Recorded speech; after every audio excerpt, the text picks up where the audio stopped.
I think he's going to have a difficult decision. A day ago to determine that. So, of course, it's going to be an important 10 days for him to figure that out. So, Bobby, to clarify, does a first-round grade mean you got to stay? The ability to make the money's probably more at Michigan than as far as the pick in the 20s. It's just that the elements are a lot different now. Contract and starting that clock. And how important is that starting of the clock when you potentially look down the road, if you believe in yourself of getting to that second contract? We're doing rookie extensions closer to October. The ability to get that guaranteed money too. You have 4 years on a first-round contract. The first 2 years are guaranteed. Your release are guaranteed probably $6 million right there. You go back to college, there's no guarantees. Agreed on has how important point guard play is at the combine.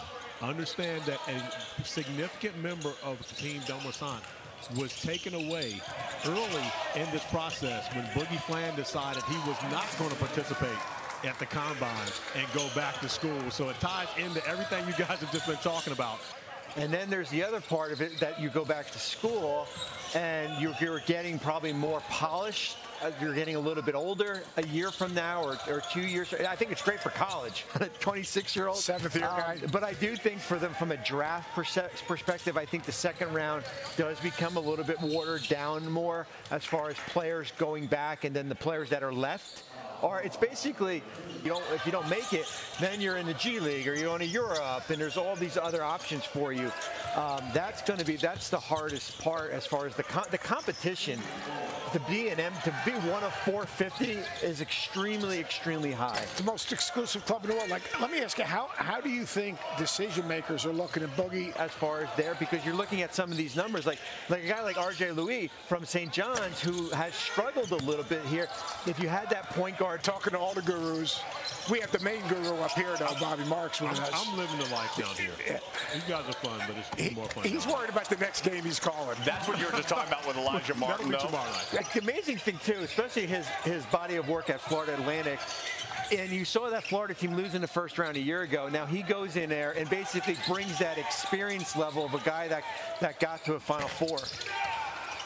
Well, and the fun part, too, is like Walter Clayton Jr., who's not participating, sitting right here to our left, coming to make sure he's watching his guy, Elijah Martin. Sean, and you bring up Elijah Martin. It's not a good look. I am always paying attention. I'm always going. Yeah, but how does that help you with your preparation here at the Combine to deliver the goods the way that you have? I spent a lot of time sitting at a desk watching film, and my body would completely fall apart if I didn't try to do some kind of maintenance every day. Communicating about him. This might be a bridge too far, guys. There's got to be something better for us to be talking about during an NBA Combine. No, I love the fact that, by the way, while we're doing. But yeah, just having my older brother and older sister here with me in Chicago, that kind of amped me up a little bit and got my adrenaline rushing. So I think that's what led to that 43. St. Lucia right now. So, but yeah, like you said, it's just nice to experience this with them. And so I'm not just out here by myself. I mean, you've answered everything we've wanted to ask. I mean, I think the big thing for me is, and you kind of answered it. If you're not making shots, what keeps you in the game, right? Your defensive identity keeps you in the game. But what are some of the things that you really want to get? From my coaches, that it might be fake, the 38% that I shot in college, because it's not high volume, it's low volume. So just still getting consistent with that. I'm happy that I'm working out in LA at Proactive with Don McClain, who's been in the business for a long time, like 20+ years. Oh, I know. We traded for him. Yeah. In '96. Yeah, so Don McClain can shoot it now. We have a good collection of guys over there with CAA, and it's just every day, just stacked days coming into work. It's awesome. Well, he said the door is closed on the decision. He's staying in the NBA draft, and the door's wide open now for a great future. Drake Powell, thanks so much for the time here today, and good luck to you in this process. Thank you, guys. Congratulations. Yes, North Carolina star Drake Powell. Sean and I are still trying to get past the 43-inch vertical leap, Sean. Improved award when he was with the Wizards. Yeah, back then the Bullets. We got him on my brother had him. We had him on the tail. It was a trade with Philadelphia. Yeah. We had him on the tail end in his Draft process for all of these guys. Like, he works out guys and really does an outstanding job getting them ready, not only for this, but more importantly for what that journey is going to be when they get to that next level. You know what he does? He makes these guys uncomfortable. Yeah. And when you go through the individual draft, when these guys leave here, the players, it's an uncomfortable process because it's 45 minutes on the court. Some of these players are by themselves. It's basically going on the treadmill and hitting like 8.0. And it's repetition, repetition. There's no breaks. It's different than going through a college practice. Yeah, and sometimes they bring guys in to work against them that are basically hired hands to challenge them physically, right? Well, I'll give you a quick story. I mean, when we were doing this back in the 90s, there was a process where you were allowed to have your own players work out against draft prospects. You could have NBA players work out against these guys. So Ed O'Bannon, who played at UCLA, worked out against Kobe in '96. Khalid Reeves, who was at Arizona, worked out against Kobe. That went away. That is no longer, because talk about a baseline. If there's anything that gives you a baseline. I tell you one thing, you couldn't make any comparisons though there. I mean, stay away from the comparisons there. We had a kid at Long Beach State, Joaquin Hawkins, who was just actually ended up playing in the league, played for the Lakers, and he played his way in. As we said, it's like a survive and advance. You play well in Portsmouth, you get invited to the G League Combine. You play well there, you get invited to this. And he has 8 points so far today. He's an interesting player because Nebhart distributing the basketball.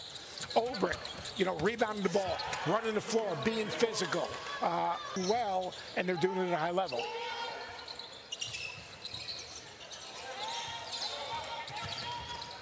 Bobby, how about Hansen Young?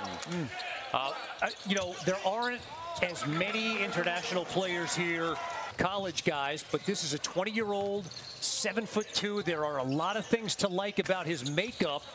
Playing in China the last 2 years, I think he's helped himself. Right now he's got 7 points, 9 points, excuse me, 6 rebounds here. We just saw him make a nice assist here. I think for him, great pass. Yeah, terrific pass, right on cue. And that was one of the big things I asked him. I said, who do you kind of watch? And it was Jokic, Şengün, guys, the ability to kind of a big that can try to stretch the floor, the ability to pass. Sean, the player you had an eye on here, and you talked a lot about yesterday, Ryan Nembhard. Those numbers continue to be very, very good. Yeah, just consistent. As Coach was alluding to, what's the one thing that you have consistently in a two-man game, whether it was with Graham Ike or Braden Huff, consistently up in Spokane?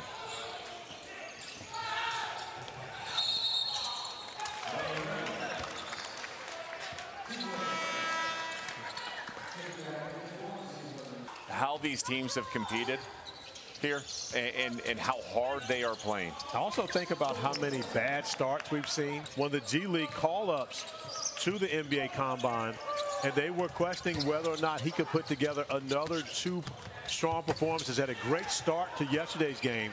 Mackenzie Mbako here in Chicago. Like, where do those questions come from, Bobby? Why question whether a guy who performed well in college, performed well at the G League Combine? Where does a question like that come from?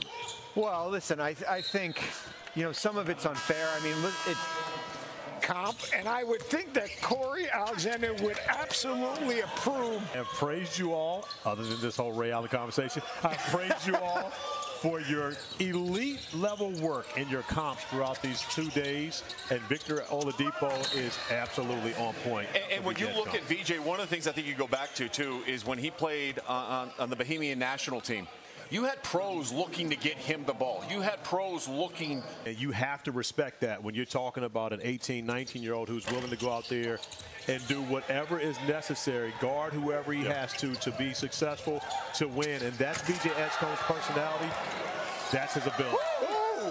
Talk about Tamar Bates playing to his strengths, getting downhill. You talk about Edgecombe. Look, he has the opportunity to be an elite defender, a physical defender. Is it good? It was good, Coach. Even more valid. It was good. Even more valid when it happens in high school.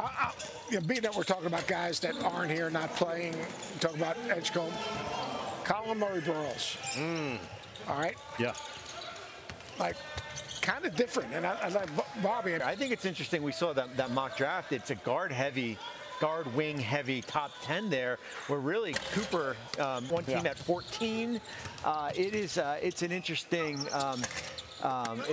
process. You know, we had Max, the ability to play, the ability to be with Victor. You know, you have that relationship. It's like Dyson Daniels. It's different situations the two guys are in.